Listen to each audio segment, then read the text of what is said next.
I, Jacob Mafume, do hereby swear to say the truth, nothing else but the truth, so help me God. Yes, I see you are in the company. Yes, Judge, Mr. Bamu has gone to South Africa. He has asked his colleague, Leonard Counsel, Counsel GT, Mr. GT, to take his place instead in accompanying me in these proceedings. Your name? Webster GT. GT, J-I-T-I. Webster GT, yes. G or J? J-I-T-I. GT, yes.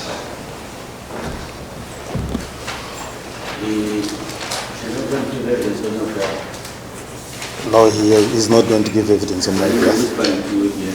Yeah, we'll be whispering on legal advice or potential trips, but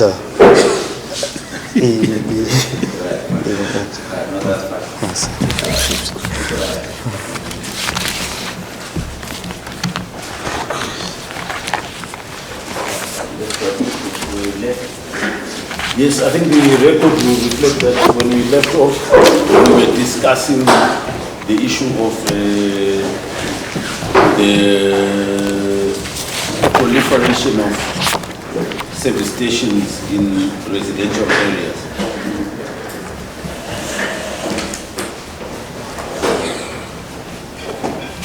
May I proceed?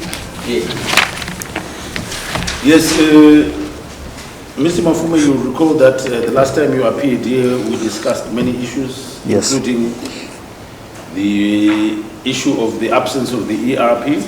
Yes. If we are just to recap, you indicated to this commission that the absence of the ERP was not happenstance, but is a result of a well-orchestrated plan by those who don't want it. Yes. Councillors and some council officials, office holders, yes, working very hard to ensure that the ERP is not there. Yes. And you will recall that there was a figure that was mentioned in this commission as being the potential loss, which other witnesses had given, which was $200 million US, and you then indicated that in your estimates, it was more than $200 million. You recall that? Yes. You recall that you then, upon some questions from myself and the chairperson, you then indicated that in your own estimate, we are looking at a figure of $250 million, according to you. Yes. At the very least. At the very least, yes. And you were basing this on some audit statements that came from auditors? Yes. Auditor generals? Yes, I would like to elaborate on that. Since my testimony, I have received the 2020 draft audited report. The figures for the 2020 is actually higher in terms of the estimates that they have. I've got the audited report and I'll beg leave to... The 2020? Yes, the 2020 audited report. If at page 24 of that report. What figure they give? What figure they give? They have given a figure of 5 billion RTGS, the figure of 5.1 billion RTGS, which at the exchange rates of that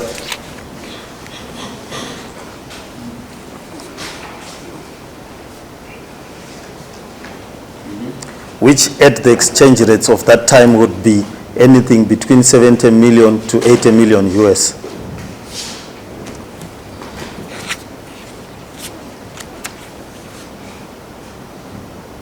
And they did flag a particular worrying trend of unsubstantiated creditors, and they indicated 2 companies which had to decline that the city of Harare owed them. Now the absence of an ERP has allowed for double or triple payments. So a company will just receive a letter from the city of Harare that the city of Harare wants to pay you. In this instance, it was Jet Cross Investment, which wanted to be paid 1.9 billion. And they had to indicate that, look, the city of Harare does not owe us. And another company called Supremacy Private Limited, which had also to decline payments that wanted to be made to it. So it is this problem that I was indicating, that if we don't get an ERP as soon as possible, the cases of this nature will increase, and one shudders to think what will be revealed in the 2021 audit, 2022 audit up to this point. And I do believe that this system whereby we have been going to and fro, PRAS, City of Harare, and the Secretariat is deliberate, and I would suggest that they might even be working with individuals at PRAS, because every time we submit that we have got an ERP, it's retained for one irregularity or the other. But an organization cannot exist without an enterprise resource package, and it's miraculous that the city of Harare has existed for almost 4 years or 5 years without an enterprise resource package, and these are the consequences. And I'll beg leave to tender the audit report if it has not been. No, I haven't heard sight of it, but I'd like you to quote it for the record, what it is that you want to tender, quote it, Okay. the authors, etc. Okay. I mean, those who prepared. Yes, it was prepared by HLB Zimbabwe Chartered Accountants, headlined City of Harare. HLB Zimbabwe Chartered Accountants. What date? 24 April 2024.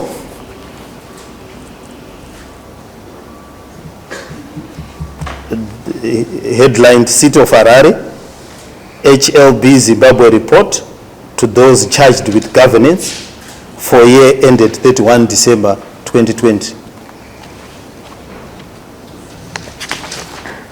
Are you able to inform this commission as to who commissioned that report? Yes, it's HLB Zimbabwe Chartered Accountants. It has the signatures. Let me check. What I'm saying is who requested for it. Was it the city council, your city council? Yes, it's the city council. We are required to audit our accounts every year. So we commissioned them.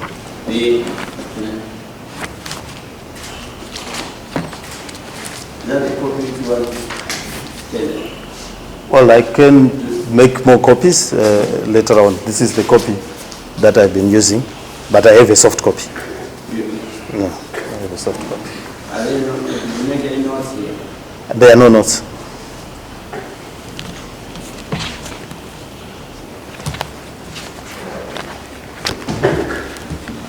Exhibit 77 is an HLB Zimbabwe account report for the year ending 31st December 2020. To quote your words, you say that it is miraculous that the Harare City Council has managed to survive for those many years, for the number of years, 6, 7, without an ERP system. Yes. And if I'm to recap your evidence from last week, when you were here before this commission, it's not a miracle that the ERP is not there. This is as a result of a concerted effort. Yes. By people within the city council from both the councillors' ranks and officers' rank to ensure that this is not there. Yes, more particularly the Secretariat.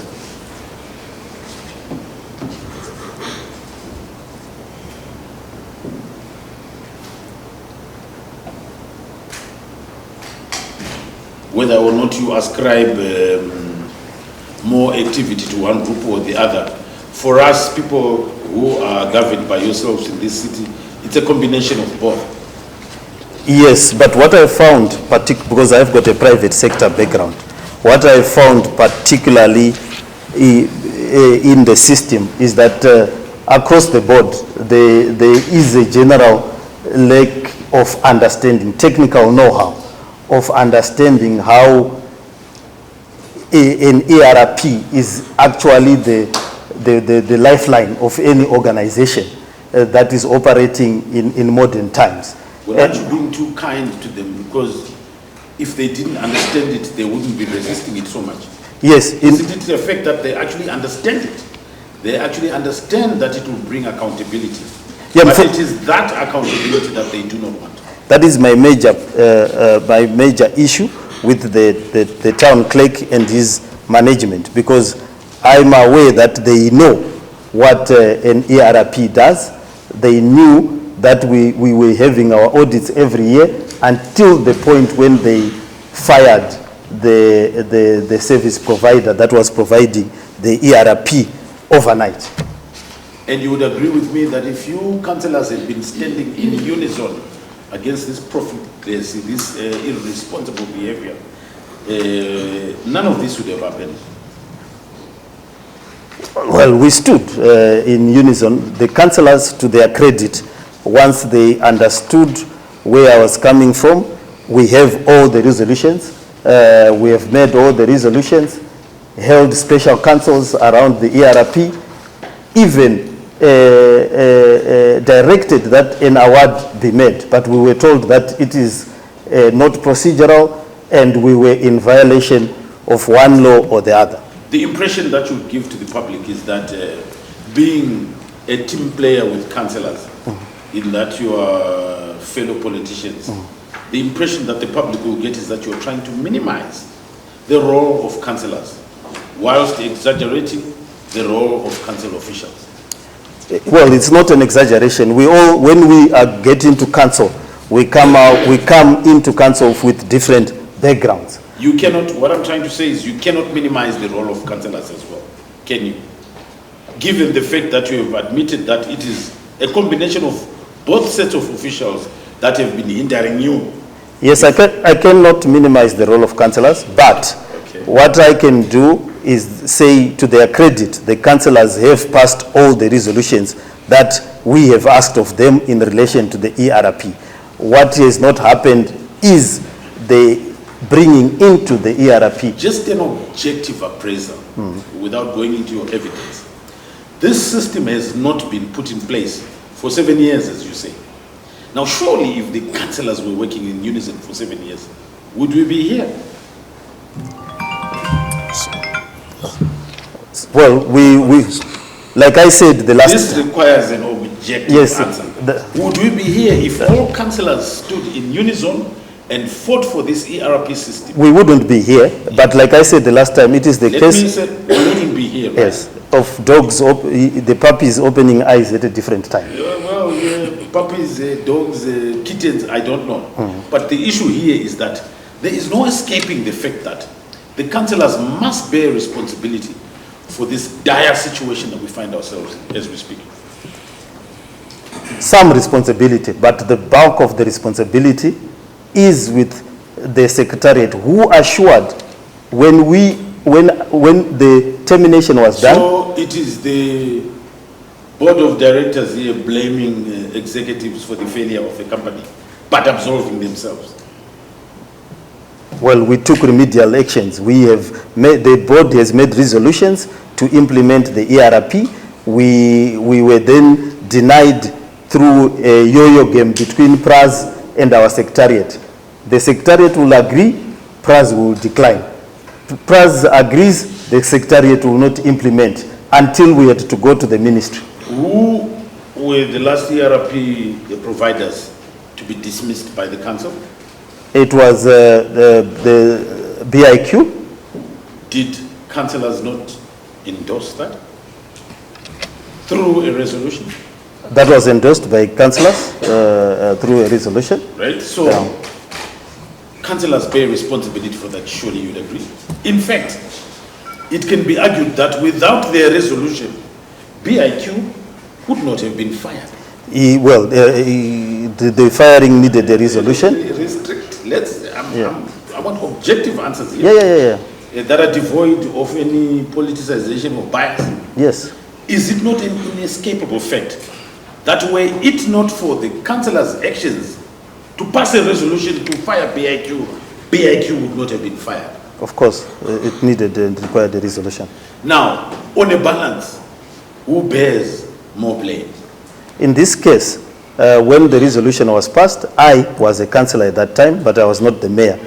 I objected and I asked. We're talking about collective of course. Yes. So my question is, but we don't appear to be quarreling.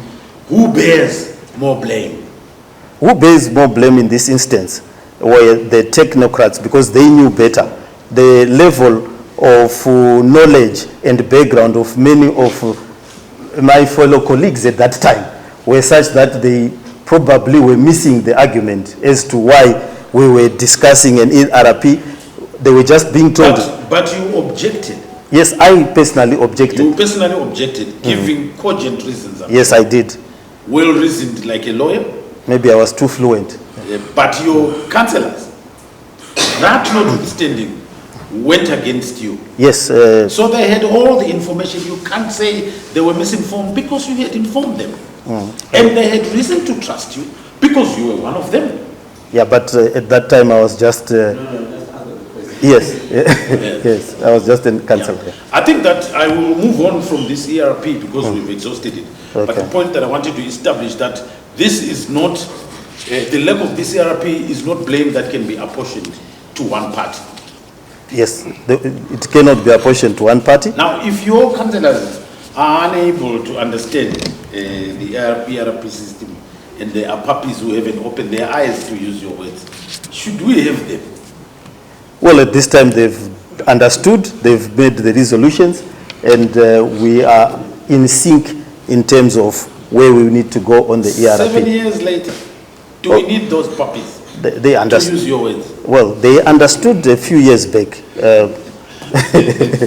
They understood. The issue is with, but the fact of the matter is, any day longer that we stay without the ERP at the seat of Harare, huge losses are incurring. Look, and we need it there. What I would indicate to you, and it's borne out by the record, is that there is overwhelming evidence of the misgovernance issues that councillors are guilty of, which the commission has.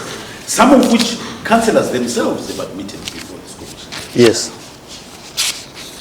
Yes. You agree with that? Yeah, some of the issues are governance and some of our implementation. In fact, we had one of your committee chairpersons, an audit committee chairperson, who confessed to financial illiteracy before this commission. Yes, he did. Duma. Thank you. Councillor Duma. Confessed to his humble academic qualifications, and perhaps more importantly and more relevantly, his near illiteracy in financial issues. Yes, indeed. And he blamed the voters for voting him in when they knew that he was a Form 4 to quote him. Yes. And so this is the committee that would be central to the establishment of an ERP system. Yes. Headed by a financially illiterate councillor who blames voters for not questioning his academic credentials. Yes. Okay. We have since changed. Now, I will. No, okay. you just listen to questions and answer what you can ask. Okay. If the question is not happy with what you do, then they ask you to elaborate. As guided. Let me assure you that at the end of the evidence, we will give you the opportunity to raise any other issues you might have with the commission. So if there is anything that we haven't covered on ERP, keep them, park them, and then raise them. I propose to move on right now to another issue. Okay, thanks. Now, I was just looking at the terms of reference given in the presidential proclamation. Number 1, to investigate financial management systems and audit compliance with Public Finance Management Act and other laws. It's actually the first term indicated there. What would be your comment on the performance of the council in running prudent financial systems, given what we've been talking about on ERP? Yeah, we've had serious challenges in running a prudent financial system. We have once you have no system and you adopt an inefficient ERP, you are then not able to timeously do the audit. In other words, what would be your argument, or what would be your comment if I say that the failure to do prudent financial systems actually affects other terms of reference here that I have, the procedure, for instance, of management, sell or lease or transfer of local authorities' properties to private entities. We do not have a financial system that tracks it, and therefore we are unable to do this efficiently. Yes, you are unable to do you purchasing, selling, buying. It becomes a complex issue because you need a system to do that. And there was an issue that my colleague touched on before I took the mantle for discussions with you. Mm-hmm. My colleague spoke of the management of council companies, that is private entities or companies that have been formed by council. I was talking about referral marketing, city parking and others. You will recall that discussion. Yes. I would say it follows that we cannot never have a system that effectively traces or monitors the performance of these entities without this ERP. Yes, we cannot effectively monitor the processes of council without an effective ERP. And the companies, whether or not they are remitting funds that they should be remitting to the city council, those cannot be monitored because we are using maybe manual systems or not using any systems at all. It just depends on the diligence of those involved. Yeah, you are then at the mercy of what the company systems are. For instance, City Parking has developed a very effective ERP for itself. But then you needed it to be married to the city ERP. So the ERP for City Parking that they have now is very sophisticated, and you're able to track it in real time.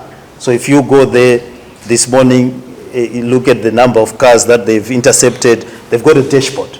So you are able to track their systems in real time, the amount of money that is coming, that has come out, who has done what. And this can be done with others, referral marketing, etc., etc. It can be done, all of them, the whole operation. I'm talking about the monitoring that. Oh yeah, of course. Cannot be done. It cannot be to the greater detail that City Parking has done, because at City Parking right now, if we go to their control center, you will see everything that they've done right up to this moment. And as you correctly observe, there was no system that was put in place in order to marry that system. Yes, what you then need is a docking. No, just if you can, there was no system. Yeah, there's no system. And as a result, there is no independent mechanism of monitoring what they are doing, even if they're efficient as a city council. Yes, except their audits. Yeah. Yeah, but then we cannot monitor, and you and I know about audits. Yeah. They will deal with information that is there. That is there, yeah. Yeah, but if they are monitoring systems, maybe they can go to other things, but they will do what's there. So effectively, what it means, efficient as City Parking may be, or hard as they may have tried to put in place systems, still this has not had a positive impact on the council and on residents because the council itself can't monitor it. Yes, that's one of the biggest challenges, because when for last year the city parking brought about to the city council about $1 million. Now, when we started asking where that $1 million went, that's where the problem began. and I'm told that the $1 million was used to purchase executive cars or Fortuners and so forth. So if you receive the money, you also need to be able to track how it has been used by the city council. And therein comes the difficulty. Well, you have just touched on an issue that was going to raise later on with you, and that is the issue of the remuneration of your executive, because they are yours, Mr. Mayor. Well, Which point of reference are you? Where are you? Sorry? What point of reference are you now? I think this one would touch on any other matter, matters of corruption, etc. No, but I thought you were going to go one by one. Do you want to comment? We have done up to number 3. Yeah, 5 now. And 4, and even 5. 6 does not concern him. And what I'm dealing with now is 7. But if you look at all of them, I've covered them. Starting from the very first.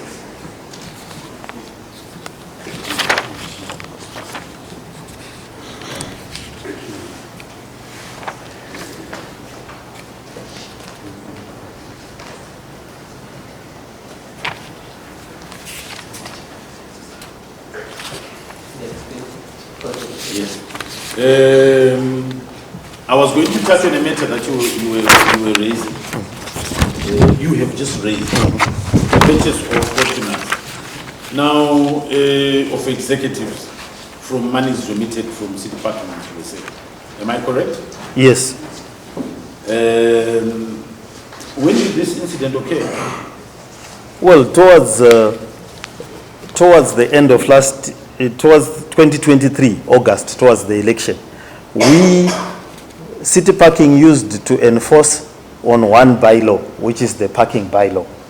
Then we made a resolution for them to enforce another bylaw, to give them 2. We have about 16 traffic bylaws. So we gave them the second bylaw. Now this bylaw related on parking, how you park, proper parking. Now the sharing of the revenue was that they collect the revenue, we get it changed 50% of that, and 50% stays with city parking for the admin, 50% comes to the city council. Now because it was the first year that they were implementing that bylaw, it raised $2 million. And the $1 million, I'm not counting the ZIG. The $1 million was then remitted to the city council. Now, when the $1 million was remitted to city council, we were going into elections. So the council then dissolved. When we came back to then say, okay, what happened to that $1 million, because we had earmarked it for doing the parking lots and all that. We were then told that it was used. What it was used for, how it was used, and then we then learned that purchases of vehicles for the executives had been done in the time while least we had been electioneering and coming back. So your evidence is that when you were out campaigning, $1 million was used to buy Fortuners and other vehicles or any other vehicles yeah. for executives. Now this raises the question that residents would like to get answers on. Surely these executives have defined packages and perks that go with their respective jobs. Yes. Now, how is it that they were able, if we were to go by your evidence, to purchase vehicles willy-nilly like that? If they have defined packages that show what they should have, when they should have it, if it is a car, what type of car is bought, when is that car bought?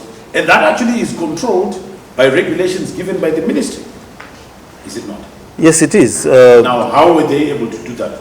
Well, what they are able to do when it comes to their executive packages, they will then say, I'm entitled to the vehicle. The question is sometimes it's about priorities, because they will be having the terms Well, let me get you straight, when you say they will then say, it appears to me that the decision is theirs rather than written documents that indicate their packages. When they say I am entitled to a motor vehicle, surely an entity like the City Council cannot then just grant that vehicle if that is not part of their package. Do you understand what I'm saying? Yes, we will not. So can you explain how can they say I am entitled to a motor vehicle? What they do is that they have terms of conditions of employment. And those terms are governed by the contract that they would have entered with council, directives issued from the ministry from time to time, among other laws. And then that would then say if you are a particular grade, you ought to get this particular type of vehicle. So what then happens is in a situation such as ours, where the resources are scarce, sometimes it's a question of priorities and also a question of whether they've obtained the requisite permission and where who has permitted them to do what they have done.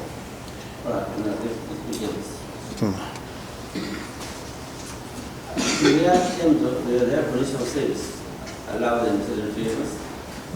Their conditions of services, yes, the town clerk, the directors and certain managers are allowed After how long? certain types of, they then change after, the normal period is after 5 years. At the time of the election in 2023, were they due to get the vehicles? Well, it is not clear because it's one of the issues that we've asked for the documentation of the vehicles. Currently, as we speak, those vehicles do not come at town house. We have not seen the vehicles. What they've done is when we came back and we started inquiring about them, then it became opaque.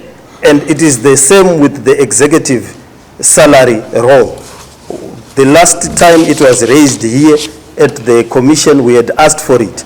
And when I raised to say, okay, I need to see the salary role of the town clerk and the senior management, the acting HR director came to my office with it in his hand and showed me like this and refused to hand it over to me. Said that I've been instructed by the town clerk not to give you, to allow you to make a copy. So he then sat at the opposite end of my desk and then said, these are the salaries that the executives are earning. When I finished giving them, when you finished reading and memorizing, I will then take them away and go back to them, to the town clerk. So you've got the list, and I think the paper that I read, the town clerk was the highest with 27,000 US a month, yes. And That includes an allocation or just straight salary? it was a gross figure. It then had 20, yeah, it then had allowances. So approximately how much would you get? 27,000 gross. Does allowance what will come to? Plus our allowances, it will come out to a huge figure. Yes, what would you say? It would probably go into around 30,000 or thereabouts. But my challenge at this, From gross 27, the net, what is the net?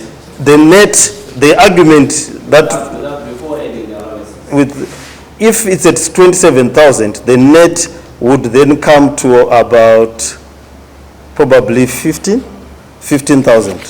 15, 16. Allowances is going to be given? Yeah, it will go. It will go higher. It will go higher because remember well, I would need, I don't know whether they appeared before the commission, they were able to give you the schedule. I was just shown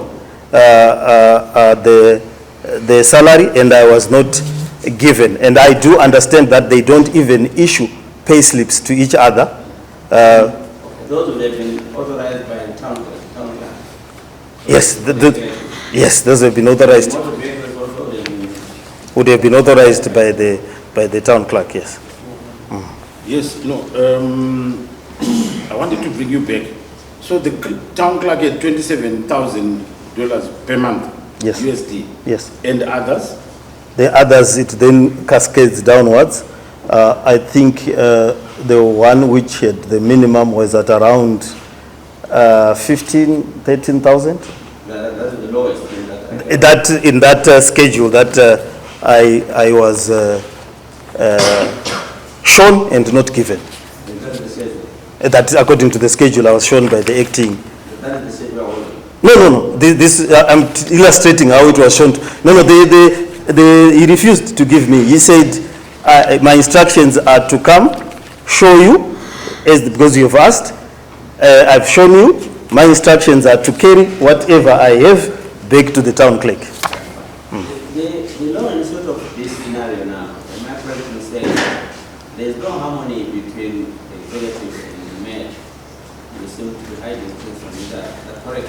Yeah, for that particular executive, there is no harmony.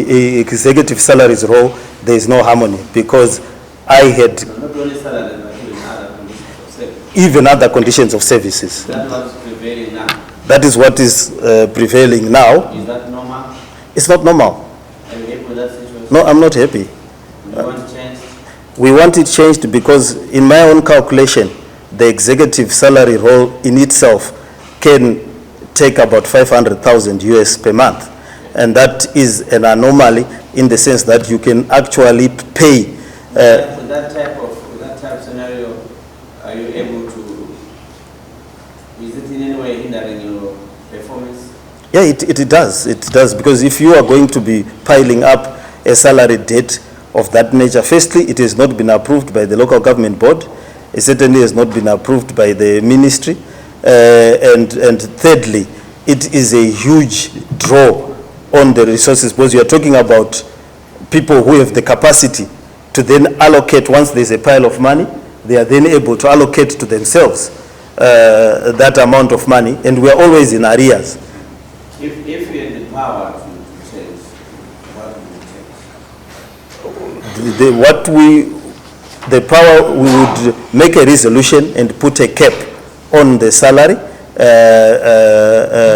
change the gross salary, put a cap on the salary, look at the benefits, and also put a cap on those benefits, and then link the sum of the allowances to performance, so that if the performance falls below a certain level, they will then forfeit some of the benefits that they are getting. Now, from the evidence that you've just been giving, you were totally in the dark as to executive perks. Yes, I was in the dark.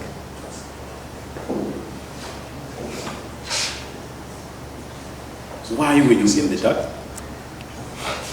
They were being hidden from the policymakers on the basis that one, You are saying they were being hidden. yes, You have been indicating to this commission that you have the power of oversight. That is your job. yes, And you are at the apex of this institution. yes. What confidence do citizens have in the structure that is currently there if you at the apex cannot access something as rudimentary or elementary as executive perks? That's why I was saying earlier that they place firewall. The reason why they want to argue that you are not an executive mayor is precisely to create a firewall between what I can access and what I cannot access. But surely, surely, nobody in your situation would accept a situation whereby your executives deliberately hide, in your own words, their executive perks from yourself.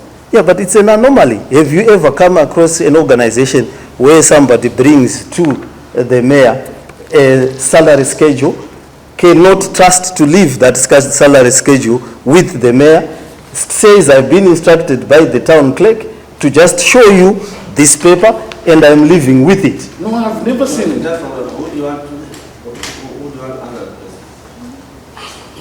No, it's not a question. I'm illustrating how it could be hidden. The question is, so that is why you answer. Let's just withdraw the question. Okay, I'll withdraw the question. I would say to you, Your duty is to answer it. Yeah, good, yes. now, I withdraw the question. Yeah. You have been saved. I would say that that's a ludicrous situation, one that is totally unacceptable, whereby executive picks, that should be public. Yes, Public knowledge, not only to yourself, to everybody. but to the real employers of these executives, who are the citizens out there. They should know it, and you, the mayor, do not know it. Yes, Very well. Now, but you should. yes. I was shown. You should. Yeah. I'm coming to that. Now, there is a mechanism of tracking council expenditure through your committees. Yes, That would be the finance committee. yes, That would be the audit committee. yes. Why did those committees not bring this expenditure to the council Oh, and ultimately to yourself? they tried, but the resolutions are there. I sent the chair. What do you mean they tried? Because it would have taken something very simple like the audit chairman saying, writing to the town clerk, can I have the executive payroll? They actually did a meeting, and the minutes are there. Where they asked, can we have the contracts of all the executives? Because some of them do not even have contracts. One meeting. Do we have many meetings? The latest one, I'm talking about the latest one. Can we have the contracts of the executives? Can we have the salaries for And the from executives? your evidence, these were not forthcoming. These were not forthcoming. And the council has taken no action whatsoever against this. Well, we have suspended the town clerk. That's some of the charges The that town clerk was suspended over an issue that is in the public knowledge. there are 5 And issues. yes, and they have nothing to do with the executive payroll. No, the charges number 4 have got to do with the issue of contracts of the executives. And this was in December last year. Yeah, this was in December last year. No, it was January. We wasn't suspended last year. Or you suspended this year. Yeah, this year, yeah. So it is only this year that the council has seen it fit to take action over the issue of contracts. And this current term of councillors has been there since September 2023, 2 years later.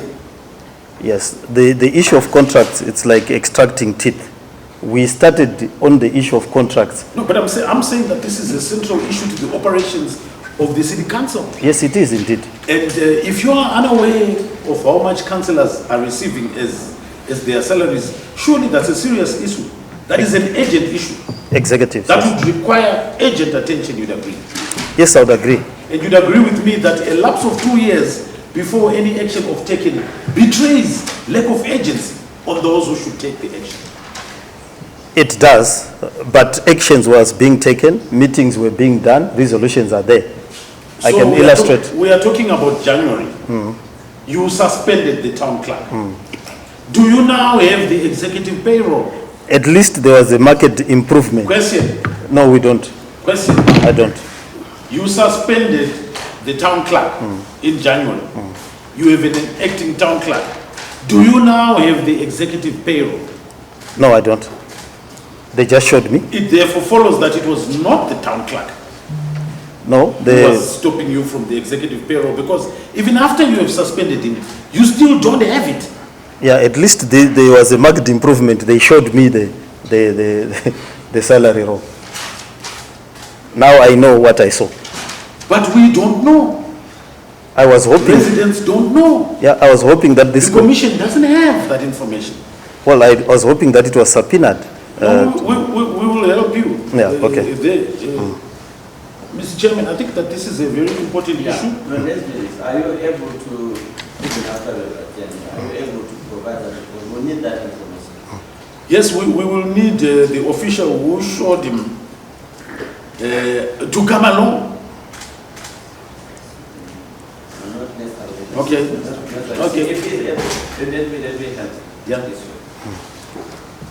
Are you able to bring or to show us that documents where they are sent to? Yes, I will ask the official that I've been directed to bring it. It will come. Very well, thank you. And just in addition to that, I have this document here. I've asked that it be put in your file.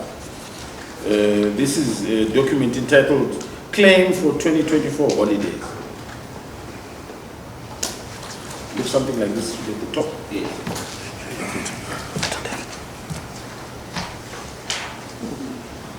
Now, I have this document which came from your Human Capital Department, Yes. indicating the claims of your executives for their holidays for 2024. They didn't go to the holidays. They're claiming it from who? The evidence that we've received in this commission is that your executives are entitled to holiday allowances, and that the senior ones are entitled to, I think the town clerk is entitled to an international destination of holiday, whilst other senior officials are entitled to regional destinations. Yes. Regional being SADC. SADC includes Mauritius, Okay. where from the document that I have here, they love to go to. There's also Seychelles and Zanzibar. If you can just have a look at it. They've never invited the mayor.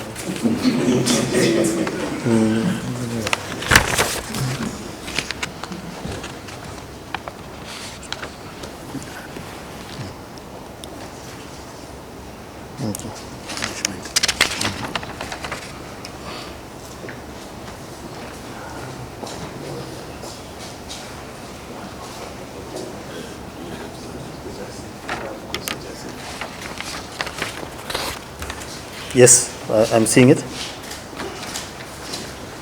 So, your town clerk engineer Chisango in the period 2024 was paid $18,286.75. To go on holiday or in lieu of a holiday that you are supposed to go. Well, this document says Dubai. It is for a holiday in Dubai.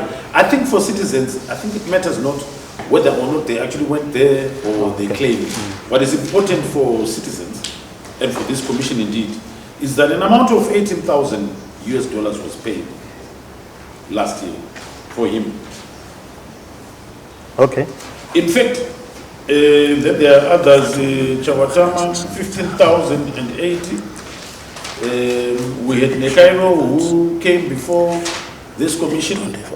He is due an amount of $15,150. When we look at this document that is before us, what ratepayers are being asked to fork out for the holidays of your executives is $124,459.17. That is the total of the figures that are there. I'm not going to the others from line 9 to 13 who actually haven't placed in their claims, but they are coming. $124,459.17. That is the total of the money due. You dispute that? I have no access. You see, from the figures, I will have no any premise to be able to dispute any of those figures. They don't come through me. They never ask me. I have no access, and I need the access to that. So they come through the office of the town clerk? They come through the office of the town clerk, who is... The one who they've authorized? Yes, he's the accounting officer.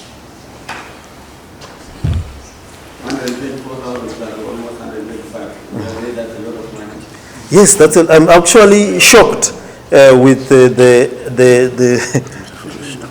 figures and the information, because at a time when we as councillors are being asked, and everybody else is being asked to tighten their belts, others are loosening their belts, as it were.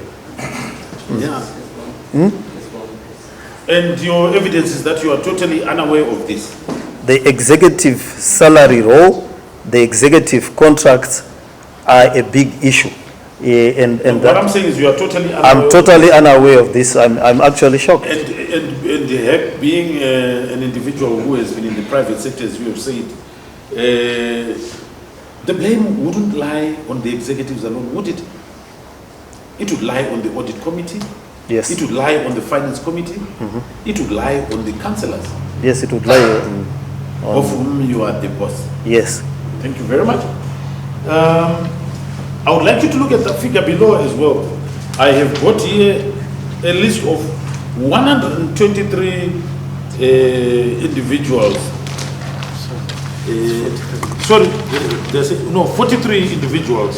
15 of whom traveled to Victoria Falls, and these are your fellow councillors. Are these councillors? The favorite. No, some of them are councillors. Or maybe just confirm for us. No, these are not councillors. These are council officials. These are council officials. All right, very well. There's no. No, fine, that's fine. There's no councillor. All right, just have a look. You want me to keep looking? Yeah. What is the amount there? The amount, I've got it. The amount is 100 and. No, total amount. For those, that's Zeke, isn't it? This Yes, is that's Zeke. it. Can you read oh, I can read it for you. The total amount is the one ascribed here, 2 billion. Yes. How much? 2 billion? Plus or minus? Yeah, plus or minus 2 billion. 2 billion 496,733.92. But these are not for councillors. There's no councillor. Right. And again, as I've indicated below, the audit committee should flag this. Yes, it should flag that. Because this is for a period of 2024. Yes. And this is for officials travel to Victoria Falls. Yes. And these figures that you have just mentioned, So does it go up to Funde? Or it go up further? it's the next page goes to 43. No, the one that goes up to number 20. That 2 billion. Yes, it goes up to 15. Oh no, up to number 20. Up to 20. Yes.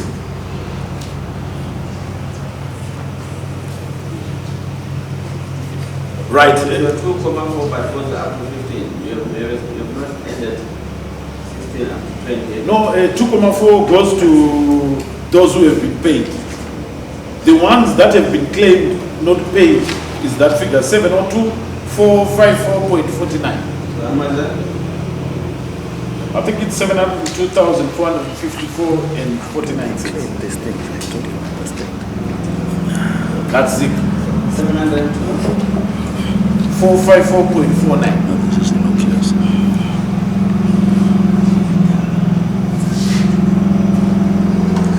And may I proceed? Yes, yes. And you have agreed with me that the audit committee should be aware of this. They should flag this. They should flag this, but you must understand that if the executive runs the audit in arrears, by the time that those issues are flagged, it would probably be beyond 2028. So if our system does not catch up, or if we don't, it will mean that I want to disinvite you from speculation. Okay. And let us concentrate on the facts that are there. And the question that I've asked is, audit committee should flag this. Yeah, the audit committee should flag that. You are unaware of it? No, If you're sitting here. it is not. Because it hasn't been brought to your attention by Yeah, the audit committee. no, it hasn't been brought. Because they do not have it. Yeah, they do not. Now, the question that I would ask is, are these the only amounts? Is this the only expenditure that officials are engaged in which are not properly accounted for through all the oversight bodies of the council, which include the audit and the finance committee. It can't be the only figures. Like I explained earlier, without... Are there more allowances which are not going to pay? Yeah, this allowance simply relates to... So there are more allowances. There are more allowances, because this allowance simply relates to holiday. Yes. So what I'm indicating here is that what the citizens are facing is what I would call a totally dysfunctional system that is unable to account even for the expenditure of its own staff. Right? Yes, the executives. Yeah. Yes. Now, as I'm talking to you right now, in this room, there is at present nothing that is in place from stopping this recklessness, this grandiose misuse of public funds from carrying on. This may very well be something that is carrying on even as we speak. Yes, we made the resolution. No. Yeah, yes. The remedy will get into later on. But Okay. I want to take that process. Yeah, nothing that stops, because any claim that is due will be paid. So, I don't know if I'd be exaggerating, you correct me. If I say that within the city council right now, there is grand theft of public funds on a massive scale.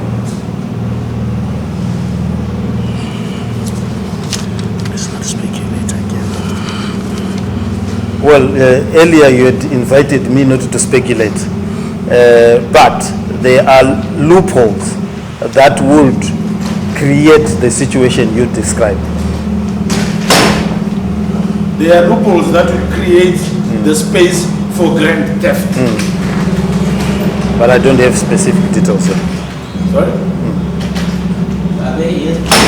Are they loopholes or not? There are loopholes, yes.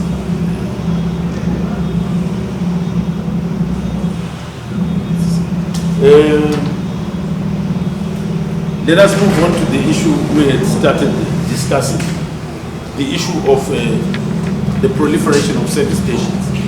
Okay.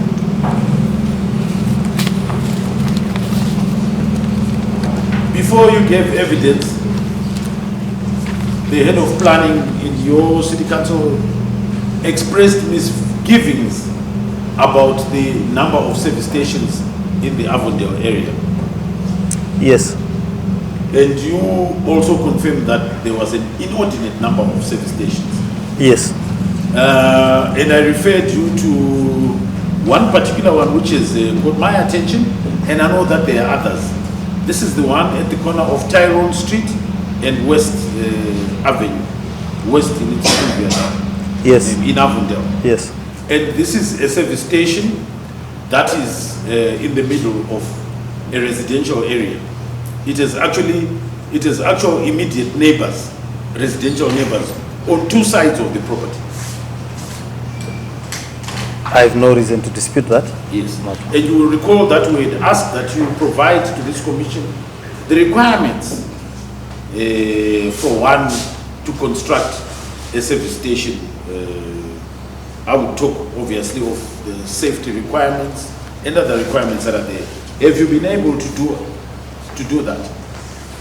I don't recall that being asked to provide that, but I can provide the requirements. I think you may have forgotten, but we did ask. All right. No, I can bring the list of the things Yes. that are required. Yeah. But as a mayor, I think you know that there must be a certain distance between a service station and residential areas, for instance. Yes, there should be a distance. This is to ensure safety so that residents are not put in harm's way when it comes to deadly hazards as fires, since they deal with fuel, petrol, Yeah. and highly flammable substances. Yes. And I think that without even going into those, I think if you look at that, residence that has been converted to a service station, wouldn't I be right to say that there is, just by looking at it, you have prima facie evidence of the fact that the safety requirements have not been met? Yes, I would certainly be worried if I was a neighbor there about the safety requirements. Yeah? If, as you say, there are houses this side and houses that side. Yeah, well, it's in, I think the service station is called Energy Park and it's almost complete. Okay. Now, the city planner, the head of city planning, came before this commission and indicated that he had misgivings about the way the master plan of Mafume, which includes Avondale as well, was compiled and put together and put to council. Are you acquainted with the circumstances surrounding the that master plan? Yeah, they should. Is it a local area plan? Yes. It's the local area plan. Yes, I'm aware that there was a local area plan that was done. His evidence was to the effect that it was given to, or the duty to do that, the contract to do the plan was given to a private firm. Well, I'm not familiar with the circumstances of that local area plan, but I do know that a local area plan normally is sponsored by private individuals, and the private individuals then do the consultative process. They find a consultant who works with our city planners to come up with the local area plan. That's, in my word, that's... Well, to quote the city planner here, he said, when it comes to Avondale, we went to sleep.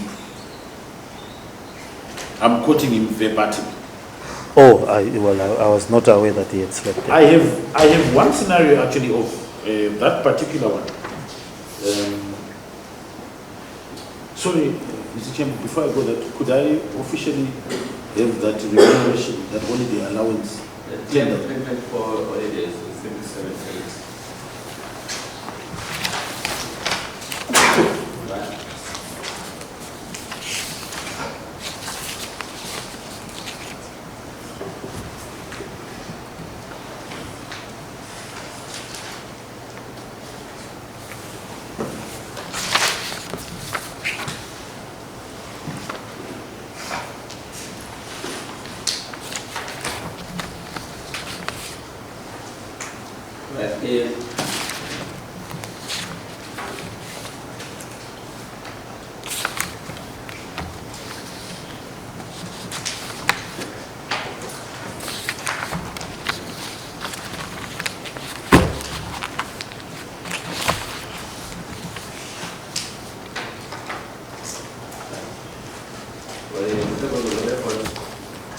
Exhibit 77 is an HLB of the special to give us no copies here. This document and 31st of December 2020. Then Exhibit 78 is there for 2024 wages. Thank you. Now, I'd like to make to another reference to another document that I have. I also asked that it be placed to attention. If you look at the top of it, it's got the words Mrs. Kanda. Top. And it's a letter written on the 3rd of October 2020.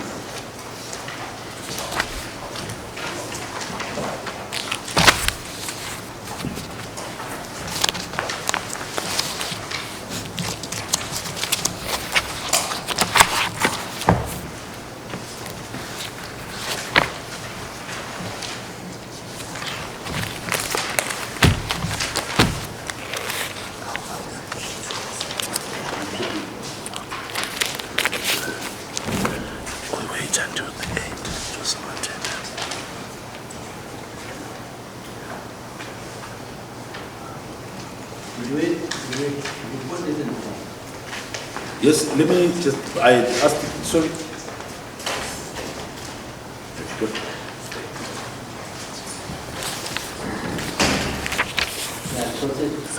All right, I'll move on to another issue whilst we wait for these copies for time. I want to touch on another issue that is of concern, I'm sure to yourself as well, but to citizens at large. And that is the issue of traffic lights. Okay. Now, as a person, I can hit off maybe 3 or 4 or 5 intersections that are major, which have not had traffic lights for ages. There's one at Kona Sataton, the road that goes to Highfields. Hasn't had traffic lights that work 4 years. There's one at Kona Addington Lane and Borodale Road, I think. 2 sets of traffic lights that haven't been functioning for 2 years. There is the recently constructed traffic lights at Kona Harare Drive and Nemakonde Way, formerly Lomagundi, which were affected by an accident over 8 days, maybe 9 or so days ago. And there is no movement whatsoever from your city council. Generally, I think that it would be fair to say the majority of traffic lights in the city center and elsewhere at this moment do not work. I think the worst case scenario, if you to ask me, would be one. Kona Samora Machel Avenue and Rhodesville, where it appears it has been accepted as a permanent feature that those traffic lights don't work. Is it correct that the majority will not function? The majority, Or traffic lights in the city council? no, it's not correct. We have about 200 traffic lights. What percentage did you say is functional? At any given time, about 50 to 60% will be functional. 40% would not be functional. Well, From the report I have. no, let's I don't think that you could ask anybody sitting in this room. The vast majority of your traffic lights do not work. We can start with this street alone in front of us. We can start with this one alone. But you say the majority. Talk figures. No, You say the majority, but what percentage do you have? if I'm invited to put a percentage, I would say 75%. Can't put like Traffic lights in Harare rarely work, wherever you go. And I don't think that... I've got a status report of the traffic lights which I elicited the last time, and that's the one I'm looking at.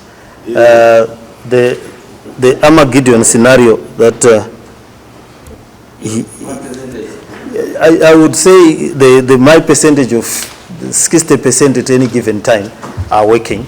40% is not functional. It's a daily status report because they are affected by different issues on a day-to-day basis. Sometimes lack of electricity, sometimes damaged pipes, sometimes stolen components. There are certain traffic lights which might be irritating you that are... You are saying 40%. You are saying... I'm saying at any... No, I think it's a very important point because whatever his stated report says, I have counted off maybe about 6 or 7 that don't work right now.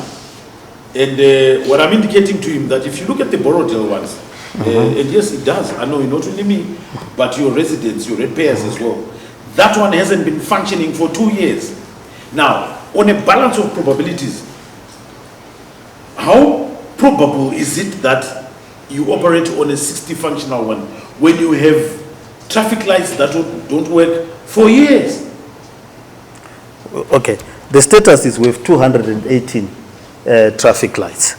working are 115, non-functional are 103. Percentage functional is 52.8%, non-functional is around 47%. Then I do have the statistics as to the reason why some of those are not functioning. Who compiled that for you? That is the engineer in charge of, the electrical engineer, the engineer in charge of traffic signals. An executive. Yes, an executive. These are the same executives who don't show you their payroll. Yeah. The same executives who literally show you the payroll whilst they're holding it and then withhold it. The same untruthful executives who are blocking ERP. Yes. These are the executives you give information that you want this commission to rely on. I say that because the evidence that we see in Harare does not correspond with the information that you've been given. That is my argument. Okay. And I would say to you that even on your own observations, you cannot be satisfied by the state of traffic lights and their being operational in Harare. You cannot be satisfied. Yeah, no, we can't be satisfied. Even if we are going to go by those figures given by officials whom you have told us are of dubious character, even if we were to go by those figures, 40% is just too high. Yeah, of course. Now, is there a plan? And if so, may we hear it? Yes, the plan that is the plan to fix the traffic lights. The first plan, it's a financial plan. What we need is to have or to ring fence finances, and the suggestion was, because the city center relates to issues of city parking, is to try and ring fence the parking revenues to be dedicated towards the fixing of traffic lights. If we were to look at the city center alone, sorry to interrupt you, if we were to look at the city center alone, if you were asked by this commission to give a figure of how much it would cost to fix them so that they are operational on acceptable standard levels, what figure would you come up with? If from the figures that I've been told, it will take anything between 500,000, 700,000 to have them fixed and operating with the city center alone. With the city center alone? Yeah. But I might be wrong. We know that last year you gave your executives as council $124,000 just for their holidays.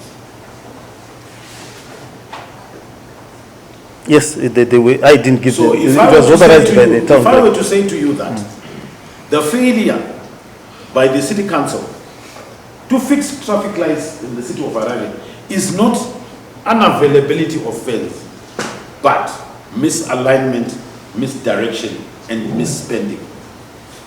Yeah, in some instances that would be accurate. I'm talking about the instance of traffic lights. It would be accurate. Yeah. Now, and you were talking when I interrupted you about how much is needed. Is there a plan for it? Yes, that's the plan I was talking about. And also the other plan, because of the intermittent electricity, has been to put solar to put them on solar, alternative energy. But that then requires the cooperation of buildings that are close to where we install, so that the components are not stolen. So some of the building owners at the corners where there are intersections have agreed for us to put the bulk of what controls the traffic light in their premises. And once we... When did you come up with this plan? This plan was done, I think, at the middle of last year. When do you intend to implement it? We wanted to implement it immediately with the approval of this 2024 budget. It's a concern, it's an immediate concern, because we've had to deploy police officers and traffic officers. I think that the observations of your residents is that at the moment they do not see anything tangible on the ground in terms of fixing traffic lights. And this is not an aesthetic issue, as you'll appreciate. It's a safety issue. It's a safety issue, and if you go to the Zimbabwe Traffic Safety Board, I'm sure you will find figures that are high involving accident fatalities that happen because of traffic lights that are not functioning. So it's actually a life and death thing, would you agree? Yes, yes. And citizens don't see any evidence of any work being done to restore those traffic lights. What would you say to that statement? Well, the plan is there. We have a daily status of the traffic lights that work. The figures are not satisfying, as I indicated earlier. But we need to improve, get the components, but deal with the two issues: intermittent supply of electricity and repairing the traffic lights when they are damaged by accidents.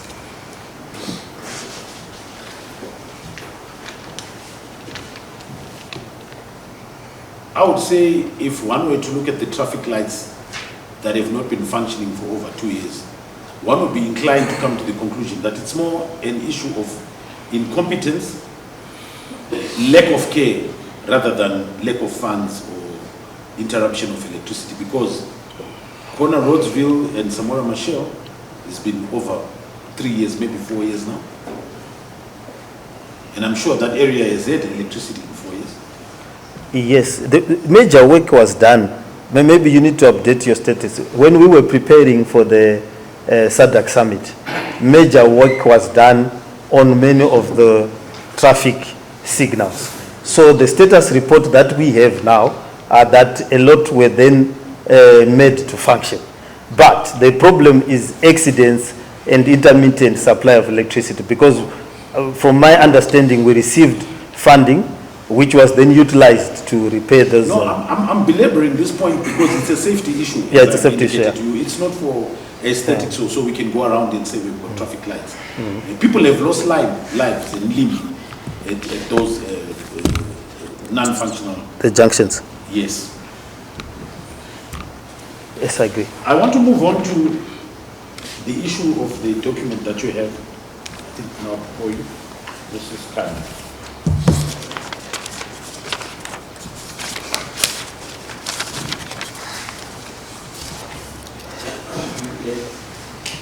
Now, do you have those documents? Let me just give you a copy. This is the letter of the 3rd of October. Yes. From Ms. Kanda of Senator Practitioners from the Director of President. It's on. Okay. Now, can I just give you a short time just to peruse the headings, and so that you will understand what they are about. And to help you, they relate to the service station that I've been talking to you about, the service stations out in the west.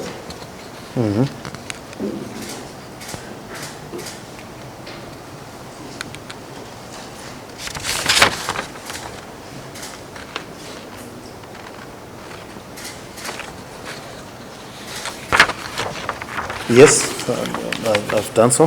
I would like you to look at the letter that's at the very top, which is a letter that is addressed to Kamusasa and Msendo legal practitioners. Unfortunately, we have not been provided copies of what that letter was about, but that won't matter for the purposes of the point we're trying to discuss here. You look at that letter. Yes. It is a response to Messrs. Kamusasa and Msendo. Yes. By your acting director of works, as it then was on the 3rd of October 2024, Nyabezi. Yes, Nyabeza. And it says the ref is request to peruse Mafume Local Development Plan number 20. Yes. You see that? Yes. That is the development plan which has made it possible for the service stations I spoke to you about to be constructed. Yes. And I want you to look at the second page of that letter. Yes. It gives a timeline. And on paragraph maybe 1, 2, 3, 4, you have 2023 written there. Yes. And it says the proposed Mafume local plan was adopted by the city on the 23rd of March 2023. Can you see that? Yes. Below it, it says the local plan was placed on public deposit from 31st March? 31st March to 14th of July 2023. Yes.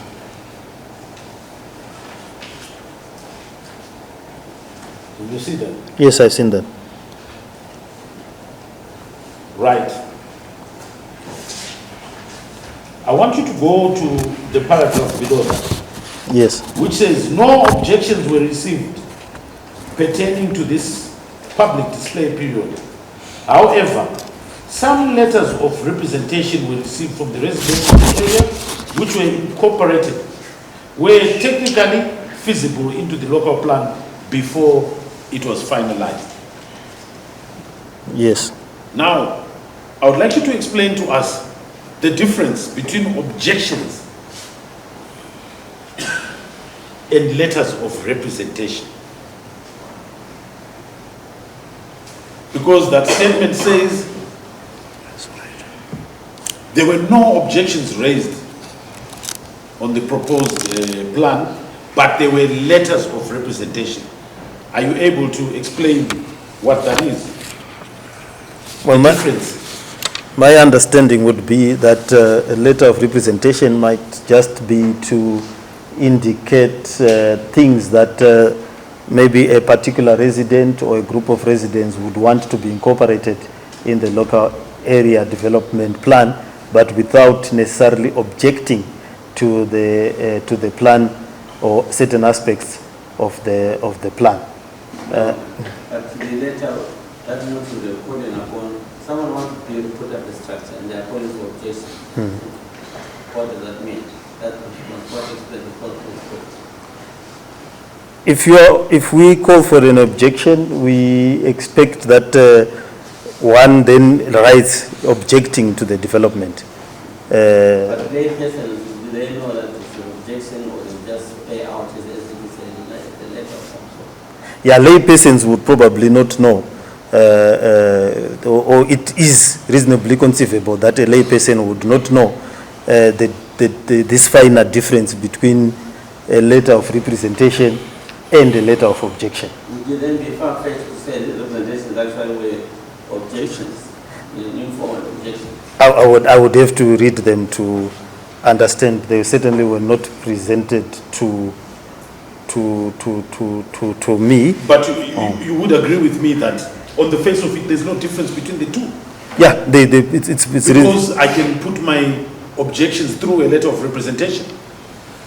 or you can simply just write a letter and the person Yes, and that's an objection. the person Now, who reads it. is there a process that then displays these letters of representation to the public for them to see that actually their concerns have been taken into account? There should be records of response from our department to each particular letter. Firstly, directly to the person who would have sent the letter or who would have objected. So among the attached... Let me rephrase this. What sort of comfort would we get as citizens that this is not a mere statement, a misrepresentation of facts, but that actually some letters of objection were put?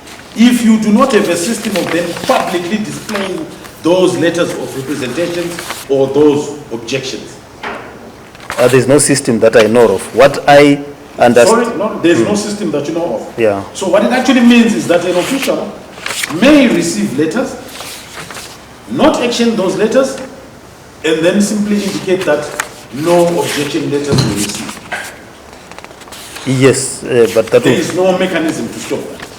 Yeah, the only mechanism is that each letter that gets written must be responded to. No, actually the mechanism that you have is you hope that those officials have the integrity Yes. to take into account. There is no independent mechanism for it. None. Yeah. The public has no way of knowing. And remember, you have told us about the credibility of those officials you are entrusting with handling things like this. You have told us. Let me move on to something perhaps.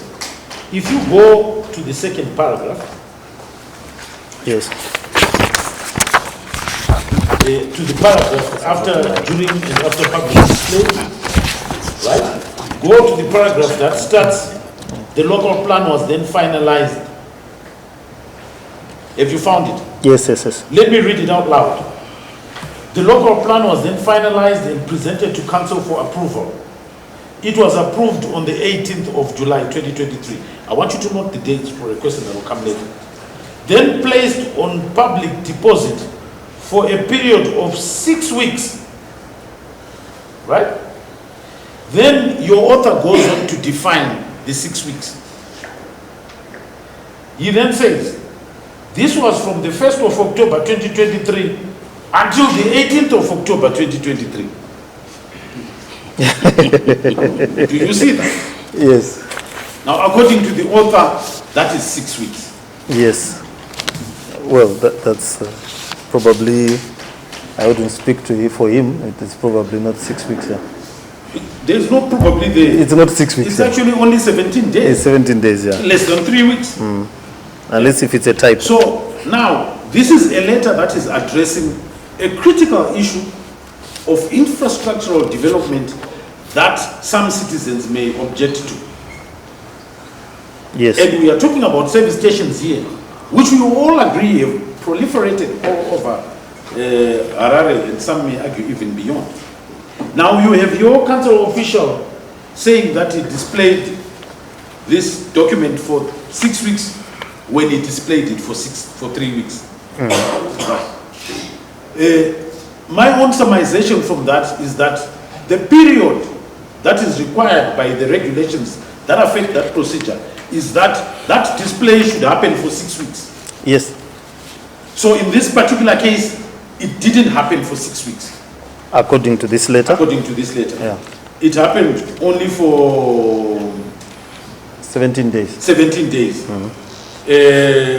Would you say that's a minor irregularity? No, that's not a minor. That's not a minor. It's major. It's major. Well, Okay.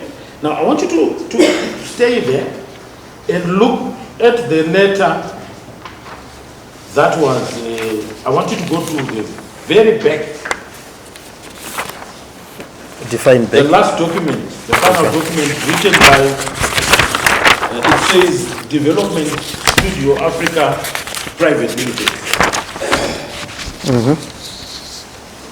You see that? Yes. It says it was written on the 6th of September 2023.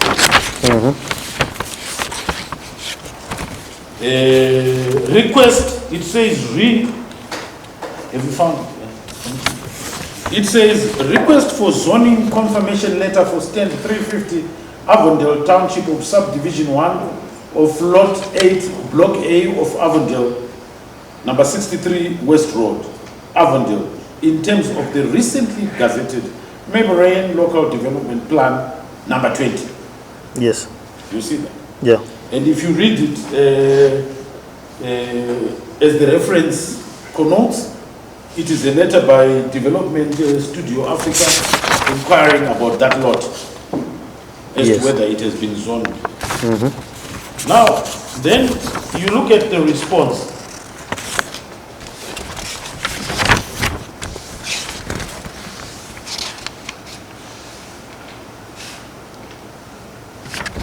Which is the next document.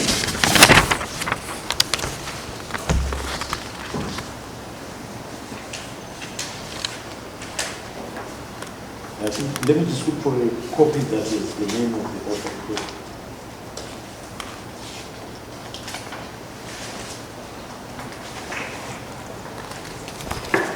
Yes, it was written by your Director of Works.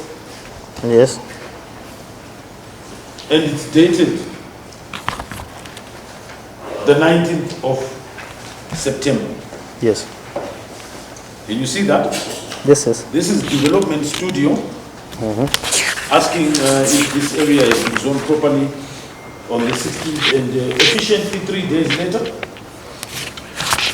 Well, no. No. 16th 16 days later? 16 days, yeah. Yes, a letter was written to them, right? Let's go back to your letter that misquotes 6 weeks. According to that letter,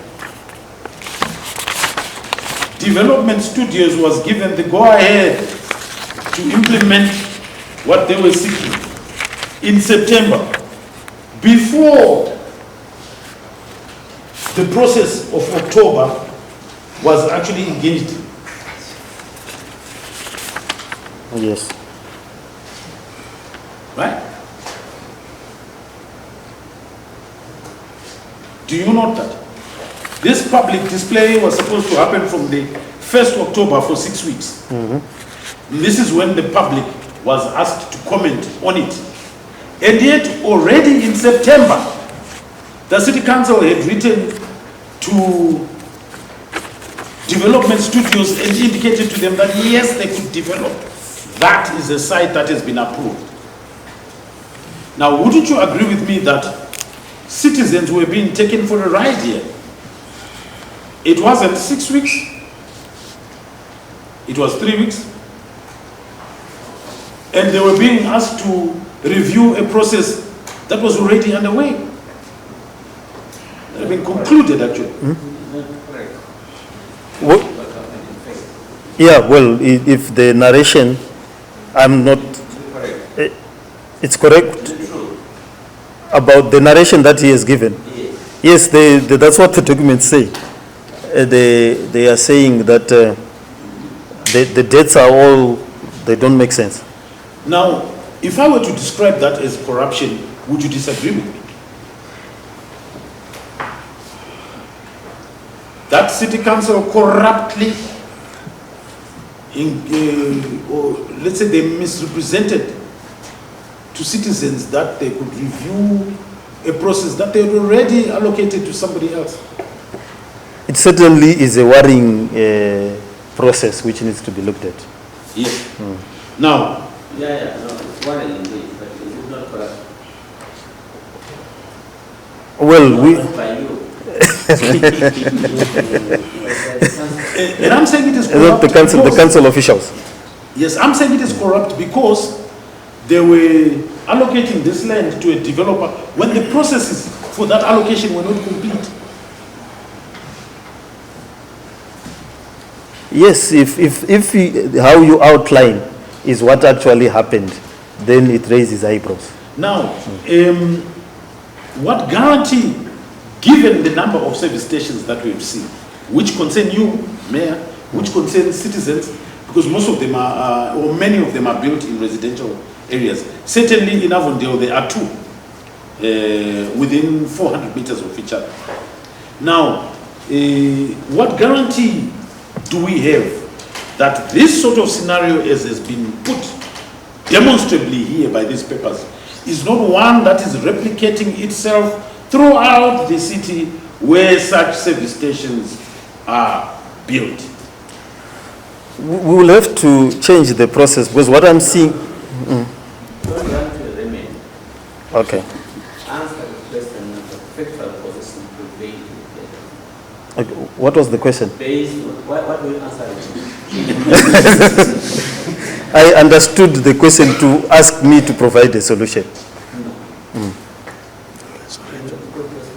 Okay, let me put the question again. I may not be able to repeat it verbatim, but the thrust is the same. I'm saying to you, what guarantee do citizens have, does indeed this commission have, that this scenario, as has been demonstrated by the documents in front of you, has not been replicated throughout Harare where service stations have been built in Oh, there's no guarantee. There's no guarantee. There's no guarantee. We will have to review But everything. you have a solution in some stage. Yes. If given a chance, if given a chance. Yeah, there is a. You see any remedy into this or corrupt activity? The remedy here is, what I'm seeing is that the local area development plan process is being abused to then bypass the committees of council. So what we might need is to then return back the process. Because what happens is that, You see a solution. yes, we see a solution. You will give a chance before you will then implement. Yes, it's But a, there is a solution, it's not a dead end.